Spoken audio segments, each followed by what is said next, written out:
Hello बच्चों, let us read this question. This question says oxalates of alkaline earth metal sparingly soluble in water is slash r.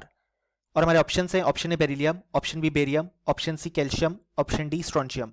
सो इस question में कहा गया है कि ऐसे oxalate of alkaline earth metal जो कि स्पेरिंगली सॉल्युबल होते हैं वाटर में, वो कौन से हैं.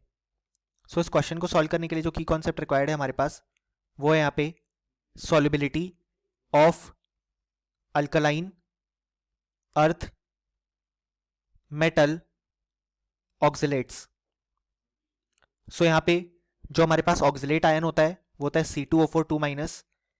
सो यहां पे जो अल्कलाइन अर्थ मेटल के ऑक्सलेट फॉर्म होंगे वो होंगे ऑफ द फॉर्मूला MC2O4, जहां पे M रिप्रेजेंट कर रहा है अल्कलाइन अर्थ मेटल को, यानी कि बेरिलियम, मैग्नीशियम, कैल्शियम, स्ट्रोंशियम और बेरियम. हमने रेडियम को नहीं लिखा है क्योंकि रेडियम रेडियो एक्टिव होता है. सो अब यहाँ पे अगर हम देखें तो यहाँ पे जो बेरिलियम ऑक्सलेट होता है, इनमें से वो ही केवल यहाँ पे सॉल्युबल होता है इन वाटर, क्योंकि यहाँ पे इसके लिए जो हाइड्रेशन एनर्जी की अमाउंट है वो यहाँ पे ज़्यादा होती है as compare to lattice energy. क्योंकि हम जानते हैं लेटिस एनर्जी, यहाँ पे एनर्जी रिक्वायर्ड होती है to break the lattice into its ions, जबकि हाइड्रेशन एनर्जी रिलीज होती है जब यहाँ पे वाटर मॉलिक्यूल्स आयंस को सराउंड करते हैं.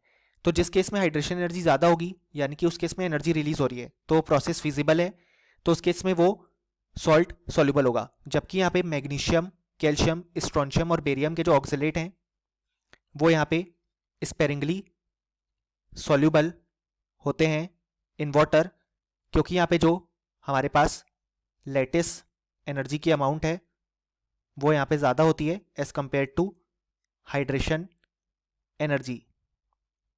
सो अगर हम देखें तो जो करेक्ट ऑप्शन हो जाएंगे वो जाएंगे यहाँ पे option B, C and D, और यहाँ पे ऑप्शन ए जो है वो इनकरेक्ट हो जाएगा. सो फाइनली हमें लिख सकते हैं कि इस क्वेश्चन के लिए हमारे पास जो करेक्ट आंसर आ गया वो आ गया option B, C and D.